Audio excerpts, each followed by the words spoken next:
All right, guys, welcome to Strange Mysteries and Crazy Histories with Kodiak Coos. Today, we're going to be looking at the infamous D.B Cooper case, which has frustrated the FBI for over 50 years. Let's get to it.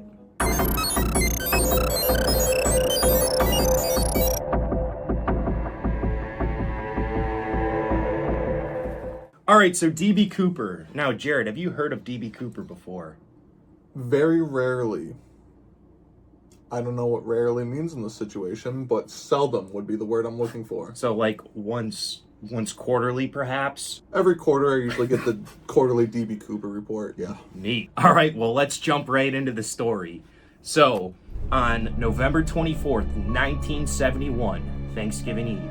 Good year. Good year. The economy booming.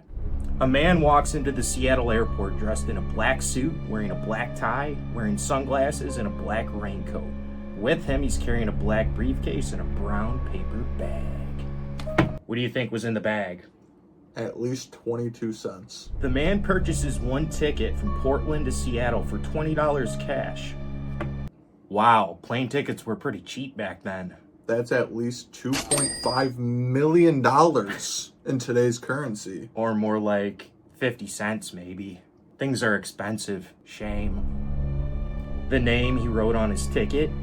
Dan Cooper. Is that a spooky name? That kind of seems like a fake name. I wonder what the D in D.B Cooper stands for. Once in the air, Cooper orders a bourbon and soda and hands the stewardess a note. She chuckles, thinking that he was just flirting with her. As she walks away, Cooper looks at her and says, "Miss, you better look at that note. I have a bomb." Yikes, talk about being discreet, huh? He says, "I have a bomb" out loud. Yeah, apparently. I feel like you probably could have just said, "Hey, look at the note." Like, hey, this is pretty urgent. You might want to read that. Cooper then asks her to sit next to him. He opens his briefcase, revealing several different cylinders that look like dynamite. Surrounding the cylinders was a big mass array of different types of wires. And a can of ravioli. Inside the hijacker's briefcase, he reveals what appears to be a bomb. According to this video clip, we are very much convinced that it was just several cans of ravioli. That's right. But we're not scientists, but let's just go with that. It may have been SpaghettiOs. Cooper then instructed her to write down everything he was saying so she could give it to the pilot. He demanded $200,000 in cash, a refueling truck ready to go at the runway, and 4 parachutes. He then stated, "No funny stuff, or I'll do the job." What job do you think he was referring to? Probably the painting job they had asked him to come on board to do. Like, I don't know why else he would be on the plane. That's probably what's in the paper bag, a big, 2-gallon thing of, bear paint. I've actually only gone on planes to paint them before. The plane would circle Seattle for several hours until all his demands were staged and ready to go on the ground. When Cooper finally gave the order to land the plane, flight stewardess Tina Mucklow was ordered to exit the plane and retrieve the money and parachutes. Yeah, I would imagine she's probably pretty anxious at that point, but one thing that popped into my head while you're reading this is it seems extremely easy to hold a plane for ransom back in 1971. Everybody probably did it back then. It was just meet me on the ground with $200K and some stuff to get away. And they're like, yeah, sure, man. What else you want? The FBI provided 4 military parachutes, 2 of which were training chutes that were sewn shut. Cooper did not specify how he wanted the money, so the FBI gave all the money in $20 bills. Bills with pre-recorded serial numbers. Of course. Now, if I was the FBI, I would have made it very unpleasant. I would probably give them all nickels. Not pennies. You don't want to be a jerk. Just enough to slow them down with the nickels. Or Chuck E. Cheese tokens. $200,000 worth of those. Now that's a deal. Cooper then releases all the passengers and some of the flight crew, including Florence Schaffner. Cooper demands to be flown to Mexico City, but settles on Reno. He demands that the plane flies at 200 miles per hour, with its flaps down, landing gear deployed, and below 10,000 feet. So actually, the pilots were like super duper nervous to do that because if you fly that slow, like at that altitude, the plane can stall. I know that from my one flight lesson, so I'm pretty much an expert. Your controls. Your control, sir. If anyone's a pilot, you'll know what we're talking about. If not, sue me. Once in the air, Cooper orders flight attendant Tina Mucklow to return to the cockpit and close the cabin door. The last time she saw Cooper before closing the door, he had put on 2 parachutes and was tying the bag of money to himself. This was the last time Cooper was ever seen. Holy yablika. Hopefully it was a good knot. Yeah, I would hope so. I mean, that's a pretty hefty bag. That's roughly like over 20 pounds, which in today's money, it would be like $1.5 million. But At least. Hopefully for the guy it worked out. If not, good news.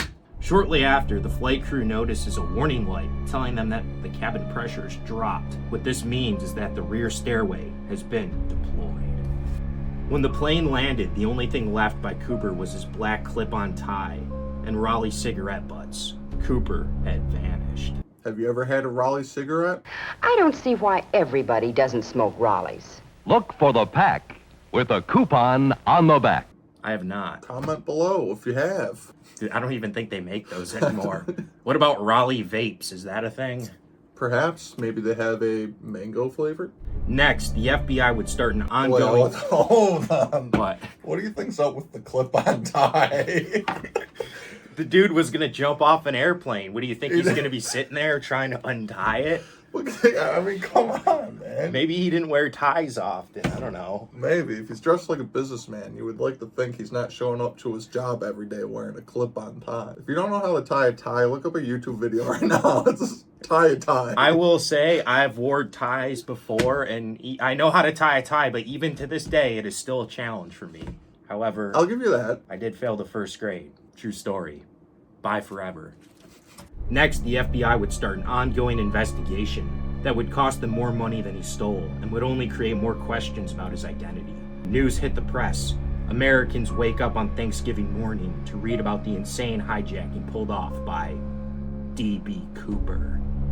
D.B Cooper comes from a reporter confusing the name, but it was more catchy than Dan, so it stuck. I mean, it kind of does. Like, Dan, it just like, oh, Dan's like my, I don't know, dentist. Dr. Dan, I need a filling. Or, I don't know, like, Dan works at the laundromat. Great kid, see him at church every Sunday. Great guy. Wait, so you said this happened on the eve of Thanksgiving. That's correct. So is D.B Cooper the reason we leave turkey and milk out for D.B claws? That's probably it. I can't imagine another reason why we would. Wow. There you go. Thanksgiving is all due to D.B Cooper. Mystery solved. Now, let's get into the suspects. First on the list, Richard McCoy. As you can see, he strikes a very similar appearance to Cooper. Like Cooper, he hijacked an airplane, also demanding parachutes and money. He also used notes to acquire it. Like Cooper, he was successful in leaving the aircraft, but was eventually caught days later. Well, case closed. That sounds pretty similar. I mean, kind of. And apparently he also used the same phrases like, no funny stuff. I don't know if he said he'll do the job. He probably wasn't a painter, but if he was, I'm sure he would have. That might have just been a common thing back then, though. That seems like a boomer thing, doesn't it? Kind of like how people nowadays say, like, what do people say now? Oh, I don't know. Double chocolate chunk cookie. I think that's what they say. All right, so there's one thing that the FBI doesn't like about him being a suspect, and that's that he had an alibi. But according to his family, he was home the night of the hijacking, so the FBI threw him out as a suspect. So McCoy would eventually be sent to prison and eventually would break out of prison and die in an intense wail of gunfire in a shootout with federal agents. What a way to go. Our next suspect is Dwayne Weber. Like many others, he confessed to being D.B Cooper on his deathbed. Weber's wife stated that he took her to Tina Bar, where some of the money has been found. In 1980, a man and his son were building a fire off the shores of the Columbia River and discovered just over $5,000 buried in the sand. The FBI were able to match the serial numbers and confirmed it was Cooper's money. All right, so like that's a pretty good piece of evidence. Like they found money, it was buried, it had the same serial numbers, so now they have to put it together, right? I have to ask you. What? Was it common for people to admit their D.B Cooper on their deathbed? Because you made that seem like a regular occurrence. In fact, you're like, yeah, typically people on their deathbed would say they're D.B Cooper. In fact, there were actually quite a few suspects that did that. I don't know why that seems like a good idea. You're just like, yeah, I'm D.B Cooper. I'd be like, Frank, you were the best man in my wedding, pal. When did this happen? People theorized that Cooper may have drowned in the river, which would explain how the money ended up there. This would be disproved, however, because the part of the river would be dredged in between the time of the hijacking and when the money was found. Despite Weber claiming to have nightmares of leaving fingerprints on a plane and supposedly taking his wife to Tina Bar before the money was found, the FBI would eliminate his name as a witness. So I think every Tina Bar Patreon we have to assume is D.B Cooper at this point. I would imagine. I mean, my ex-wife's been there. That means she's a suspect, right? I was never married. But this also is a very, like, normal thing. A lot of people were, like, discredited for many different weird little reasons, so whatever. Another suspect who may possibly be the infamous D.B Cooper is Robert Rackstraw. Both Netflix and the Discovery Channel has made documentaries on this suspect, and he does fit the bill in many ways. No pun intended. Get it? Fit the bill. Ha! Awkward. Rackstraw was a Vietnam War pilot, and evidence supports he did spec op missions with the CIA. People would argue because of his CIA involvement, deals were cut with the FBI to clear his name. I guess that's like the key to life. Do what you want as long as you're a CIA special ops Vietnam War pilot, right? That's right. I'm going to put that on my resume and then jaywalk. It is also interesting that Rackstraw was not happy with the U.S. government at the time of his discharge in 1971, just months before the hijacking. The most convincing piece of evidence is that many letters were sent to the FBI by Cooper, each of which contained a series of numbers which in code stated his unit, and one letter even revealed his name. This was discovered by one of the men he served with and has left many believing that Rackstraw was Dan Cooper. Whoa. So what do you think? Do you think like this is legit? Like essentially there are a bunch of numbers and each number stands for like, or yeah, each number stands for a letter and it like spells out who he is. Maybe. I mean, I don't know. It was a pretty big case. You know, I imagine there's going to be a lot of people who want to be like, I'm D.B Cooper, but not actually say it straightforward because they don't want to like go to jail. But they want to get the recognition, even though they're not actually D.B Cooper. I mean, I literally do that on my Christmas cards. I put like 5349116, and it says, I'm D.B Cooper. Merry Christmas. However, like all other suspects, the flight crew discredited this theory, stating that he looks similar to Cooper, but does not fit the description. So they said it looks like him, but he doesn't fit the description. What does that mean?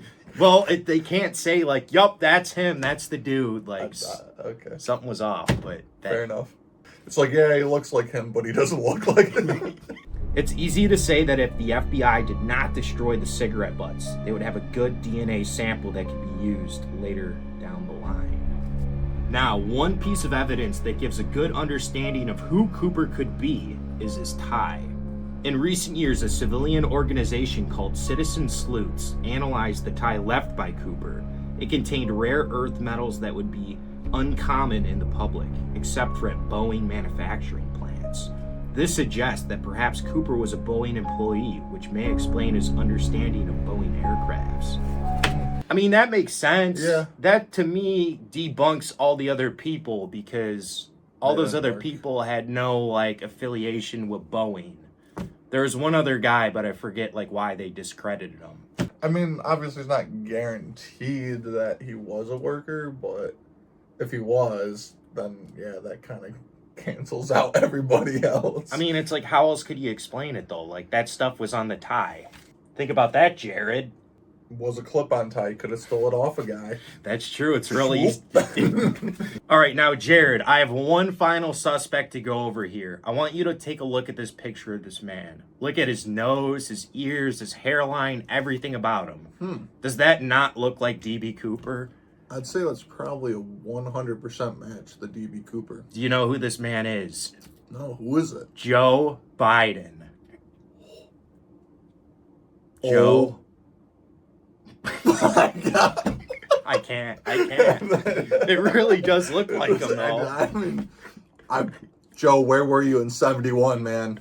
I don't think he would remember if he really was D.B Cooper or not. But anyways, it probably wasn't him because Joe Biden didn't work in Boeing. Overall, no one can pinpoint the alleged D.B Cooper, and realizing that the man looked like a lot of people back in the day. Will anyone ever solve this case? I think not. Alright guys, thanks for tuning in. Hope you guys really enjoyed it. Make sure you comment down below. Let us know, who do you think D.B Cooper really was? Let us know what kind of mysteries and crazy histories you guys want to learn about. Have a good one. Until next time, das vidanya.